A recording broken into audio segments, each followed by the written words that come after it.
Olá pessoal, espero que estejam todos bem.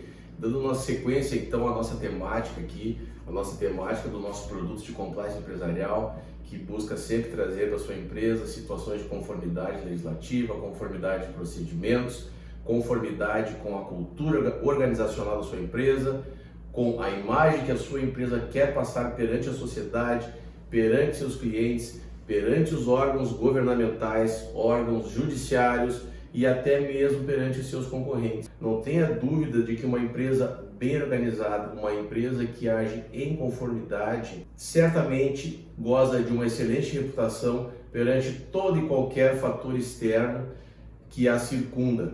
E em razão disso, nós destacamos aqui que hoje em dia não há mais espaço para atuações em desconformidade. A nossa legislação, a nossa cultura dentro do nosso país atualmente não comporta mais esse tipo de procedimento por parte da sua empresa.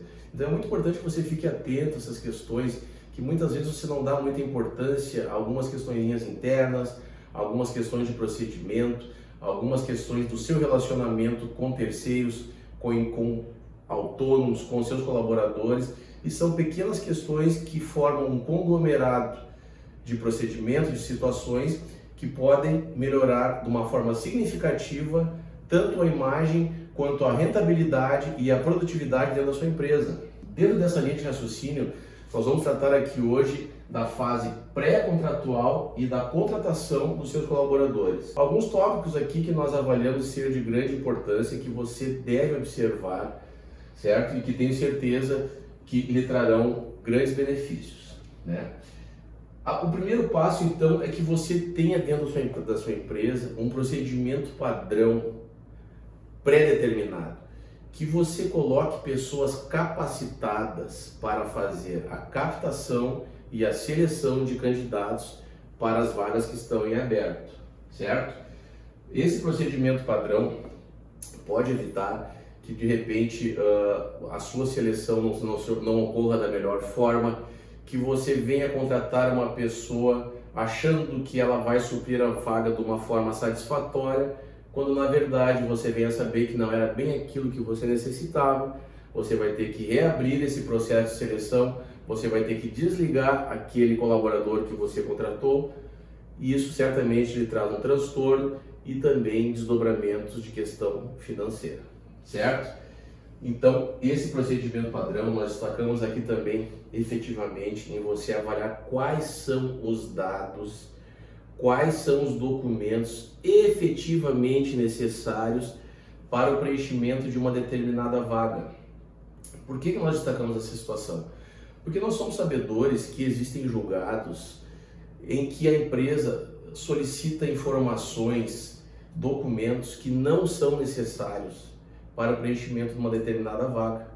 Muitas vezes uma vaga mais singela, em que não há necessidade, por exemplo, de você pedir uma ficha de antecedentes criminais, certo? Nossos tribunais entendem que esse documento, por exemplo, é um documento que constitui um direito personalíssimo do cidadão e que o mesmo só teria obrigação de trazer ao conhecimento do seu futuro empregador caso ele fosse preencher, por exemplo, uma vaga de vigia, de vigilante, de segurança, certo? Então você precisa observar para que você não pratique, para que você não exija documentos e dados de forma exagerada, certo? Muitas vezes a gente se depara com fichas de emprego em que nós começamos a ler, não, mas por que será que estão pedindo esse documento? Por que precisam ter essas informações?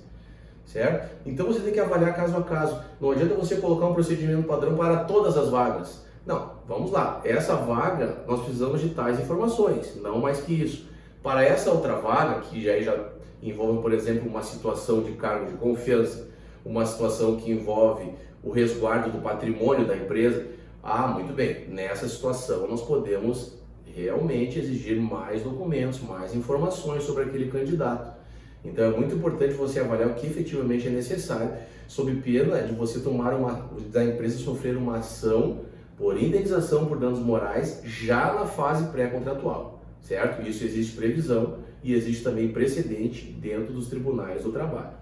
Falamos então dos dados e documentos. Além disso, você tem que observar O que fazer com aqueles currículos que você recebe? Todos nós sabemos que entrou em vigor agora, no ano passado, de 2020, a Lei Geral de Proteção de Dados, certo? Que é uma legislação relativamente nova, na qual as empresas vêm procurando se adequar. Ela tem pontos muito importantes, então você tem que ter também essa preocupação, além de coletar o currículo do seu candidato, o que fazer com ele? Será que o candidato autoriza você a guardar nos seus arquivos para uma futura seleção? Será que é necessário você devolver, restituir esse currículo e os dados nele constantes para o seu candidato?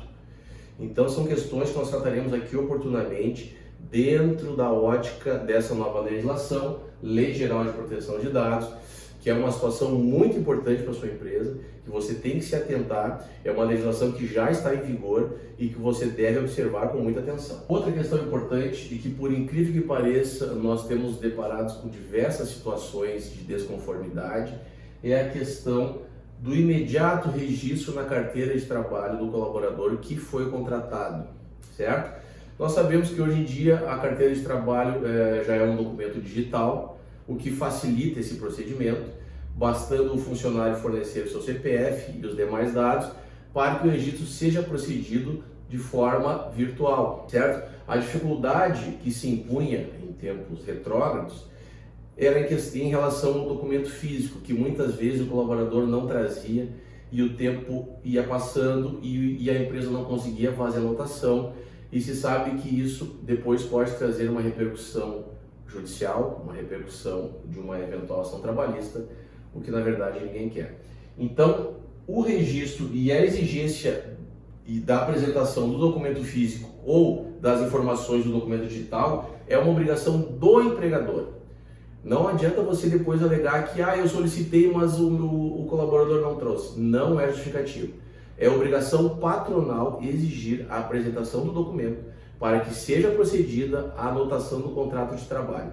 Seja ele contrato temporário, contrato de experiência, contrato por prazo determinado e o contrato por prazo indeterminado, que é a regra geral, certo? Então, muito importante observar isso, muito embora pareça ser uma coisa bastante singela, mas que merece sempre uma atenção especial. Além disso, é necessário você fazer com que o seu recém-contratado tome ciência das dependências da sua empresa, do local que ele vai trabalhar, as instalações, as questões de vestiário, de refeitório, de uniforme, de colegas de seção, do chefe do seu setor, fazer com que ele o mais rapidamente possível vá se familiarizando ao seu novo ambiente de trabalho, certo? Afinal de contas, para que ele tenha uma produtividade satisfatória, é muito importante que ele se sinta à vontade dentro do seu novo local de trabalho. É o que nós chamamos do onboarding, certo? Trazer o seu novo colaborador para dentro da realidade da sua empresa, para que ele possa o mais rápido possível se familiarizar e o mais rápido possível se sentir à vontade dentro do seu novo ambiente de trabalho, certo? Além disso, recomendamos também sempre a questão dos treinamentos no que diz respeito à cultura organizacional da empresa, ao seu regulamento interno. De nada adianta você informar o seu colaborador que a empresa possui um regulamento interno se você não der um treinamento para que ele realmente incorpore aquela normatização, certo? É muito importante que ele incorpore a cultura organizacional da empresa, que ele seja muito bem treinado para que evite que ele eventualmente, às vezes sem dolo, venha praticar alguma conduta em desconformidade com a cultura interna da sua organização. Então, nós destacamos muito aqui a questão desses treinamentos, certo? Utilização de EPIs, questões de equipamento de informática, de acesso no sistema interno da empresa, uma série de questões que muitas vezes a gente não dá importância, mas que o novo colaborador não sabe. E se você não oferecer a ele um treinamento qualificado, isso certamente vai causar diversos percalços, principalmente no início da contratualidade, certo? Além disso, também nós destacamos aqui algumas recomendações em relação às anotações que podem e que não podem ser procedidas na carteira de trabalho do seu colaborador. As anotações que possuem previsão normativa são a de início e fim do contrato de trabalho, quando há uma alteração na remuneração do colaborador, ou então as anotações de férias, certo? Toda e qualquer outra anotação que fuja a essas três possibilidades que nós aqui relatamos, pode eventualmente também lhe trazer uma repercussão negativa, certo? Uma eventual indenização. Por exemplo, anotar na carteira de trabalho que o colaborador retornou às suas atividades por uma ordem judicial, por uma reversão de justa causa, que ele retornou à empresa em razão de uma estabilidade de gestante ou em razão de uma estabilidade por questões sindicais, certo? Então, muito cuidado com anotações que possam prejudicar a reputação profissional do seu colaborador, porque você tem que ter ciência que depois que ele encerrar as suas atividades dentro da sua organização, ele precisa também seguir sua vida, ele precisa conseguir novos empregos, novos trabalhos, certo? E essas anotações podem efetivamente desestimular uma nova empresa a contratá-lo. Então é muito importante um aconselhamento, né? Uma consultoria em razão dessas anotações, e nós recomendamos desde já sempre somente essas três possibilidades: início e fim do contrato, alteração na remuneração e férias. E por fim, alguns cuidados que devem ser tomados também em relação aos procedimentos rescisórios. O que nós temos observado no nosso dia a dia?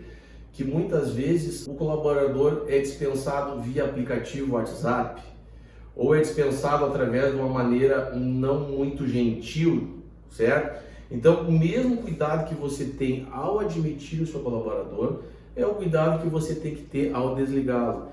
Muitas vezes, embora esse desligamento possa ter ocorrido por alguma situação ou outra que não ficou ao agrado da empresa, mas a empresa tem que ter sensibilidade de agradecer pelos serviços prestados, né, de dizer que foi uma contratualidade salutar, da qual todos tiraram o melhor proveito possível, para que não cause nenhuma mágoa no seu colaborador, que possa eventualmente vir estimulá-lo a falar mal da empresa, ou eventualmente ventilar a possibilidade de ajuizar uma ação trabalhista.